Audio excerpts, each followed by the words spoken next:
Morning po. Good evening po sa Philippines. Kumusta po kayo? Hello, my friend.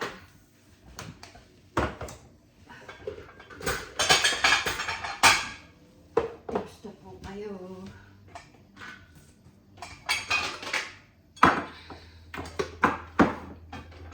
Ingat po kayo palagi. God bless always.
Hello po.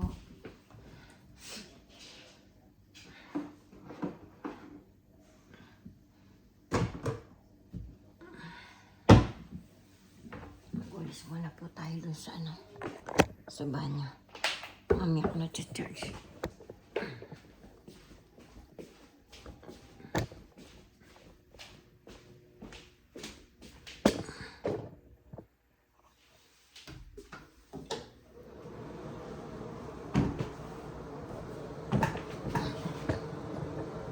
Hello. Linis na po tayo.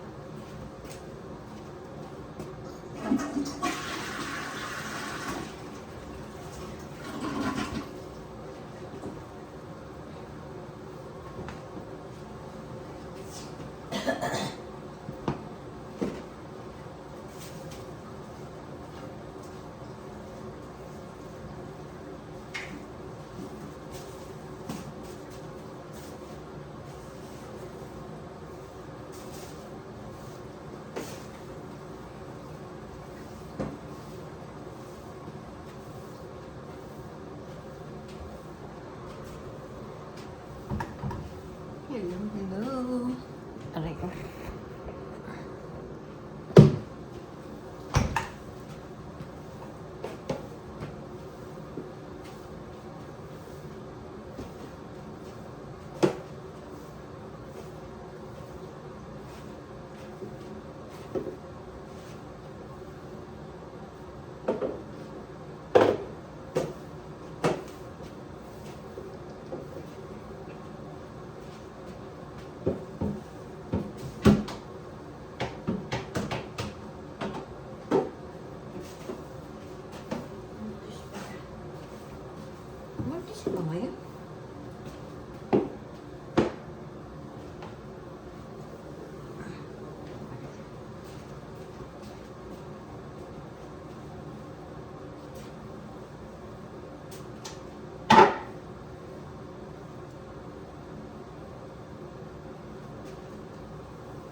Hello po.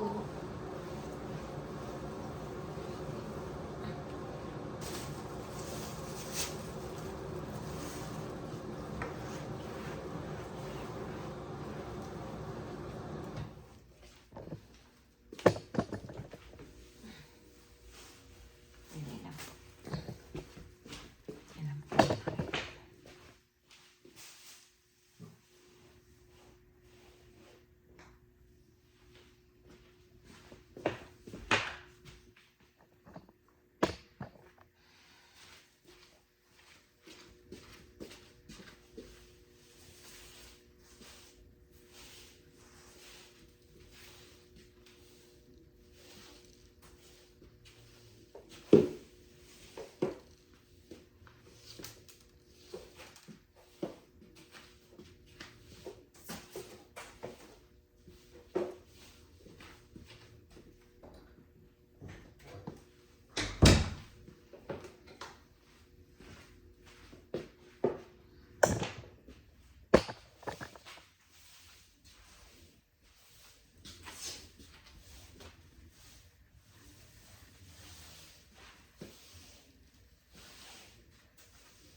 Nalungkot po si Roski. Iwan ko bakit yan nalungkot. Danny, why you lonely?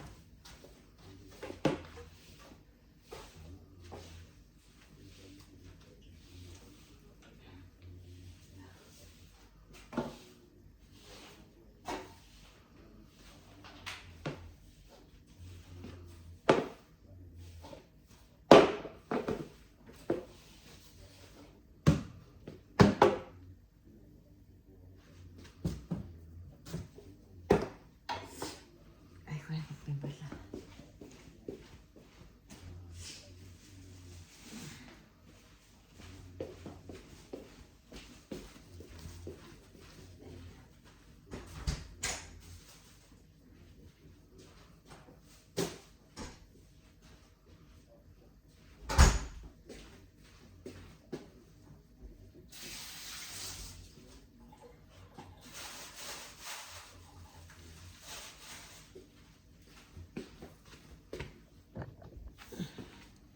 Hello po. Kumusta po kayo mga friend? Hello, hello. Nagkasa ko lang po yung plato.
Wala po ako na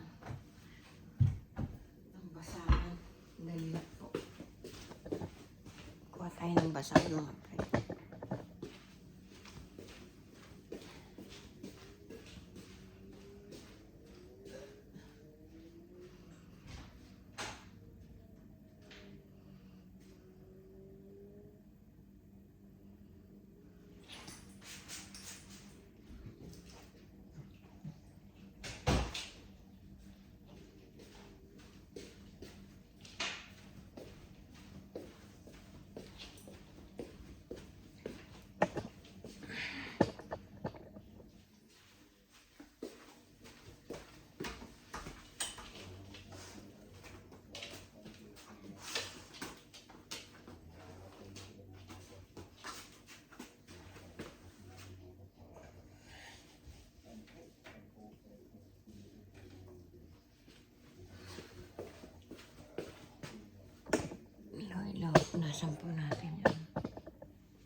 Baka nabuksan yun. Ay! Ganda pala sa loob si Roski.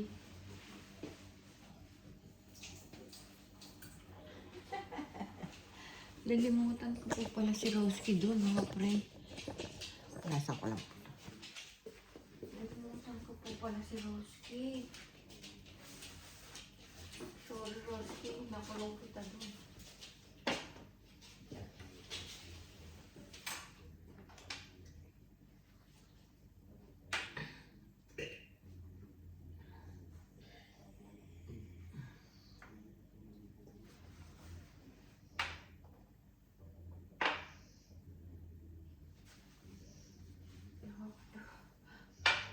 Nalimutan ko po. Nalimutan ko po doon si Danny. Ay, si Roski. Nalimutan ko siya, nakulong siya doon.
Hello po.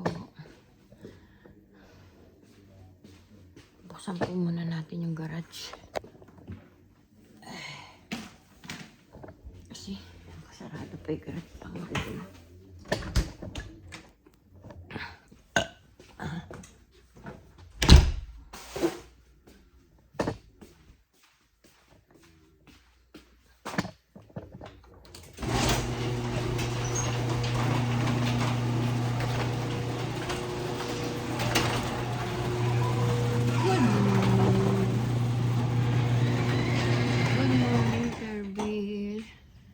Maganda po yung panahon ngayon, mga friend.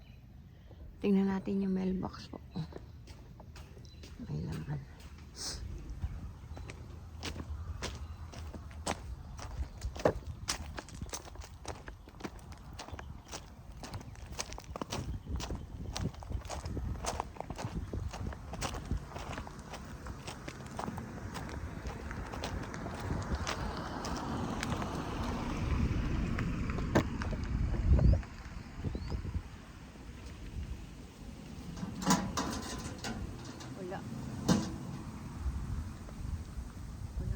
Walang laman.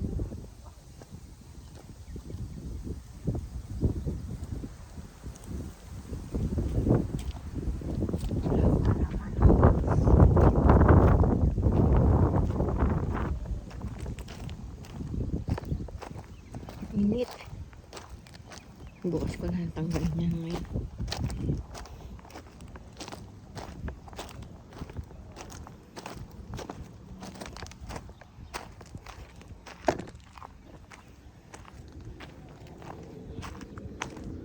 Lady nagwa ginagawa. Nagdadamo siya ngayon.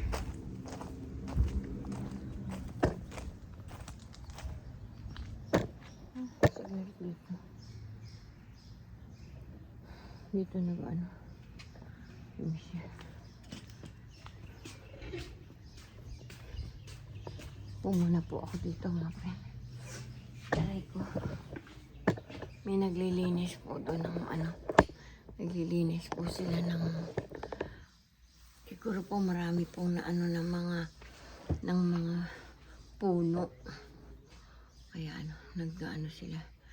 Naglilinis sila doon. Nagawi doon. Naghakot sila ng mga punong bumaksak.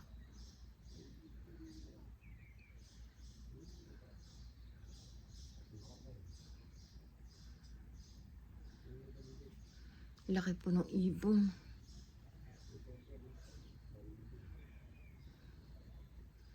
Nakakatuwa po ang buhay. No? Ang buhay po talaga, hindi natin alam. Mamaya, bukas kukunin ka na ni Lord. Kaya habang maaga, magsisi tayo sa ating mga nagagawang mga kasalanan. Patawarin na natin yung mga nagkakasala sa atin. Ingatan natin sarili natin, kalusugan. Ingat tayo mga ka-senior. Iksi na lang ang buhay natin. Kaya ingatan natin sarili, ang kalusugan natin. Maging maingat po tayo. Bagay, kahit anong ingat natin, pag kukunin na tayo ni Lord, wala tayong magagawa. Walang makakapigil doon pag gusto na niya tayong kunin.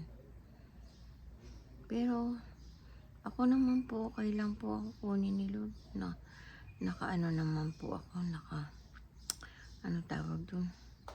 Nakahanda naman na ako kung kukunin na ako ni Lord. Okay lang po. Pero, kahit nakahanda po ako, gusto ko rin pong madagdagan pa po yung buhay ko. Kasi gusto ko pa pong makita yung mga apo ko, kung ano nangyari sa mga apo ko, kung ano magiging mga buhay nila, yung mga pamangkin ko, kung ano magiging buhay nila, kung nakatapos sila ng pag-aaral. Kaya mga apo, mag-aral kayo mabuti, masarap ang may pinag-aralan. Para kung ano, hindi kayo mahirapan sa mga anak nyo, hindi kayo mahirapan magpalaki sa mga anak nyo. Ingat kayo palagi. God bless always. Sana nasa mabuti kayong kalagayan. Ingat palagi. Love you all. God bless always.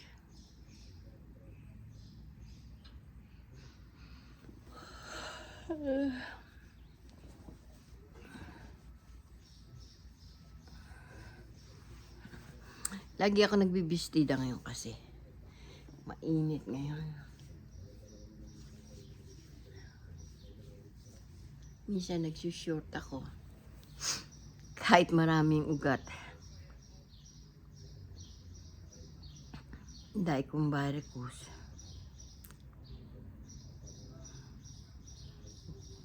Kaya gusto kong mahaba-haba yung aking damit para hindi nakikita yung varicose ko. Binili naman sa akin ng anak kong damit, ang iksi. Excuse po. Sabi na anak ko, okay lang daw yun. Eh ano naman daw kung may varicose ako.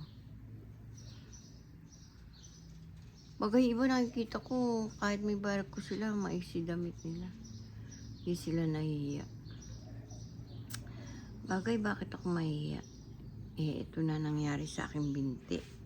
Wala tayong magagawa. Talagang ganyan. Na sobrang kasipagan yan, nangyari sa binti ko.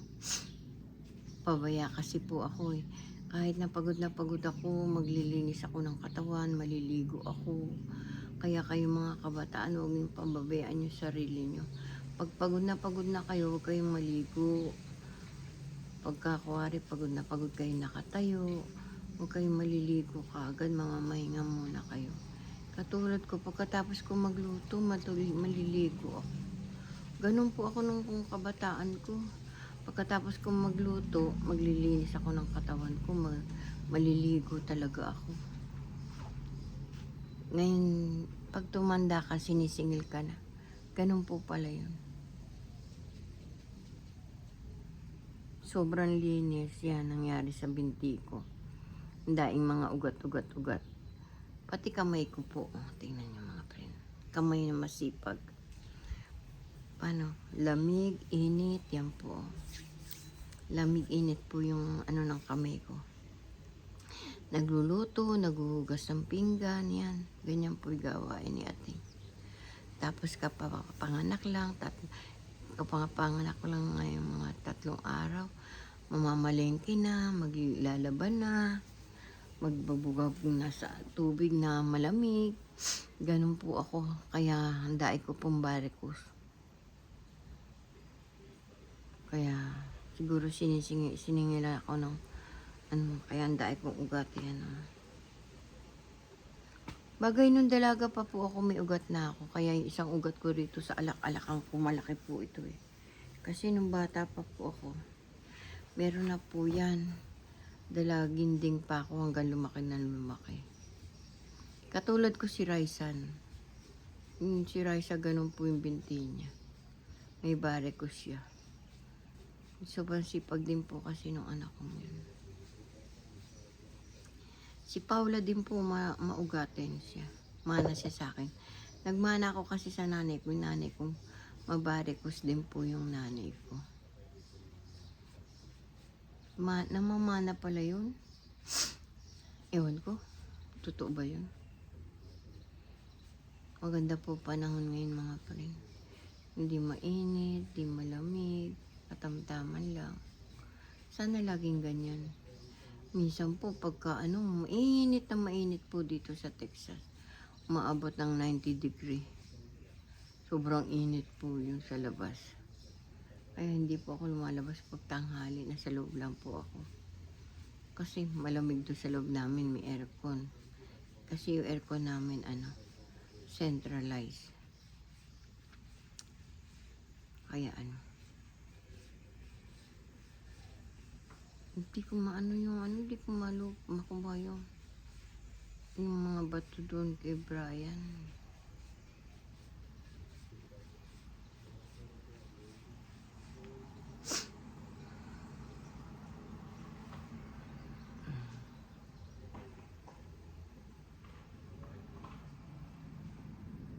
Pag po malakas ang ulan, tinatangay po ng mga tubig yung mga bato po doon. Napupunta po lahat kay Brian.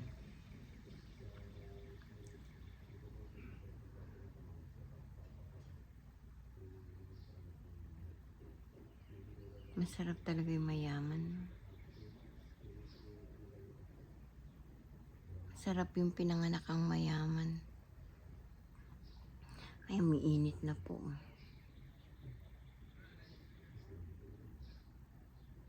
Pag pinanganak ang mayaman, hindi ka na maghahanap ng ginto. Pag mahirap ka pinanganak, maghahanap ka pa ng ginto. Pag pinanganak ka na may ginto na sa bibig, mahihay na buhay mo. Pagka mahirap kang pinanganak, napakahirap, maghahanap ka ng ikabubuhay mo. Paano ka mabubuhay, paano ka lalaban sa buhay. Kaya mga kabataan, magsikap kayo. Mag-aral kayo, may libre naman mga eskwelahan, magtiis-tiis lang. Kung walang baon, magtiis. Yung iba nga gustong-gustong mag-aral, hindi makapag-aral kayo. Nandiyan na mga tawag doon, nandiyan na yung kailangan nyo. Tinatamad pa kayo mag-aral. Diyos ko, sarap ng may pinag-aralan. Kaya mag-aral kayo mabuti mga kabataan. Kapag kayo may pinag-aralan, napakasarap sa buhay. Pag nagpamilya kayo, maganda magiging buhay ng mga anak ninyo. Yung naranasan yung hirap na nung kayo kabataan nyo. Pag nagkapamilya kayo, dapat wag na nyong paranas sa kanila. Kasi naranasan nyo na yun eh. Kaya magsikap kayo mga kabataan. Mag-aral mabuti. Huwag yung mapangtanim ng galit sa magulang. Huwag kayong, ano ba yun, yung bang maghihiganti, tapos kayo naman napapahamak. Huwag kayong magre-rebelde. Wala namang kapupuntahan yung pagre-rebelde nyo. Kayo din ang nasisira. Kung yung iniisip nyo magre-rebelde kayo, magsikap kayo. Magsikap kayo mag-aral, mag-aral na mabuti. Di ulad pa ang buhay nyo. Makinig kayo sa magulang, mahalin yung magulang nyo. Huwag kayong palasagot sa magulang. Kapag kayo mapagmahal sa magulang, maraming biyayang bibigay sa inyo ang Panginoon. Totoo po yun.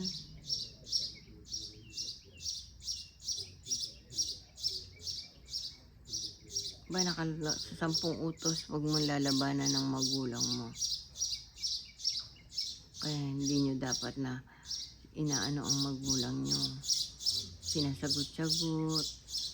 Yung maldita kayo sa magulang.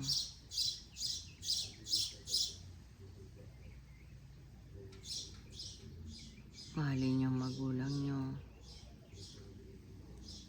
Masarap ang mapagmahal sa magulang. Maraming biyayang bibigay sa inyong Panginoon.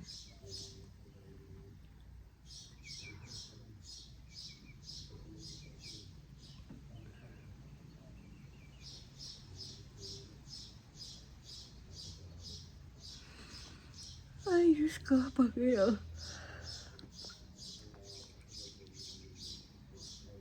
Ingat-ingat kayo palagi. God bless always. Ikaw ang ligaya sa buhay. Mami, magluluto pala ako, ano?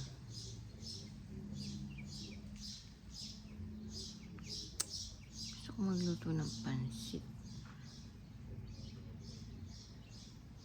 Ang pansit.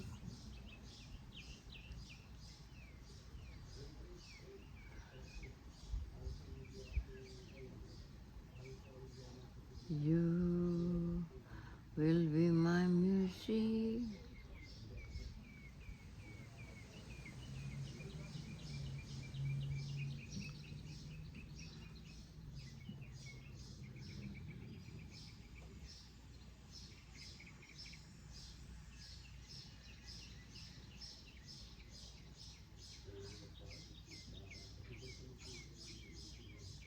Nakakatuwa po dito sa Amerika. Pag po kayo hindi kayo mahiyain, marami kayong pribileyo. Pero pag mahiyain kayo, wala kayong makukuha mga pribileyo.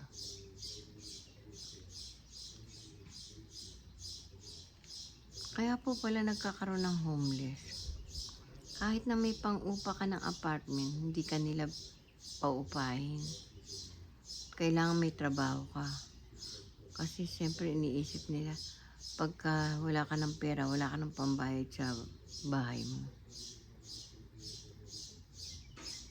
Kaya kinukuha po pala nila yung merong hanap buhay. Pera na lang siguro pag kilala mo yung yung may-ari ng apartment.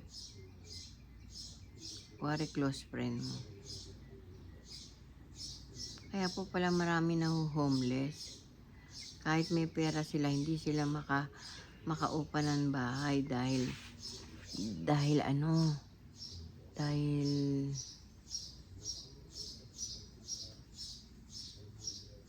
wala silang trabaho. Kaya na-homeless sila. Ganun pala yun. Pag nawalan ka ng trabaho.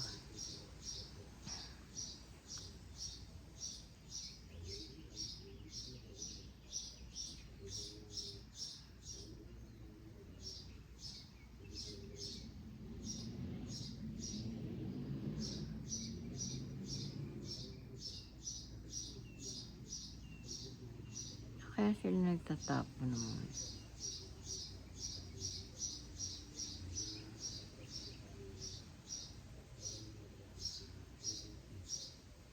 Kakatuwa po.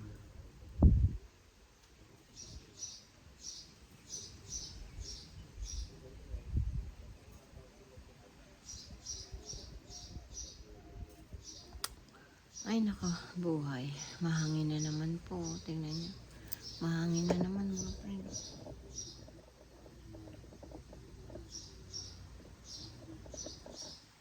Hindi na ako magsasaing kasi meron pa akong munggo doon. Iinit ko na lang mamaya yan. Para ulam ng apo ko.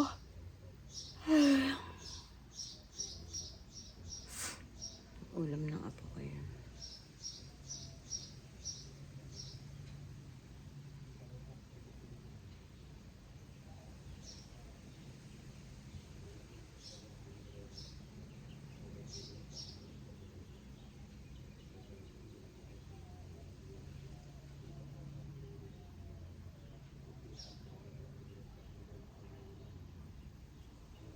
Paano ko makakaipon ng pera? Birthday na ng apo ko. June 13. June 13 birthday na ng apo ko. May June na. Wala akong pera.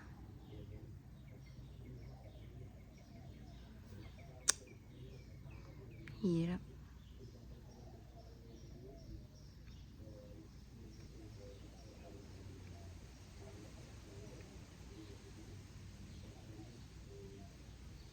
Hirap po talaga, walang hanap buhay. Pero mamaya magpapataya ako sa apo ko ng loto. Baka tumama ako bago dumating birthday ng apo ko. Tatayaan ko 13, 8, 13, 8, tapos, ano ba?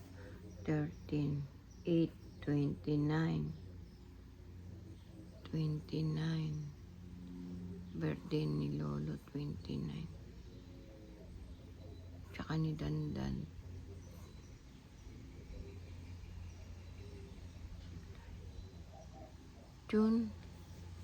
July 29 ba siya?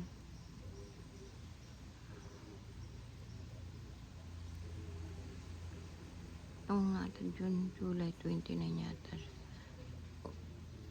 July 29, tama. August si Dandan, 29. 13, 8, 29, 7, ano pa? Sino pa may birthday apo ko? 15, tsaka ang birthday ni ni Lori, November. Si Brian, September 15. Si 7 din. 23. 13, 8, 29, 15, 7, tsaka 23. Ay, yung natataya ako, mama. Pataya ako yung anghel dito. Yung bola ngayon, para sana Lord, patamain ako.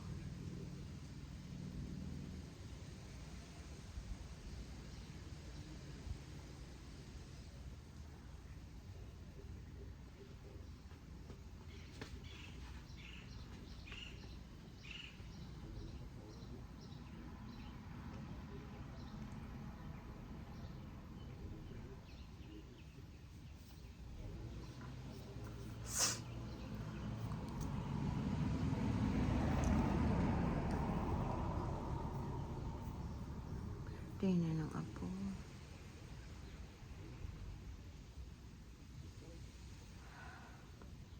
Kataya ako sa loto mamaya.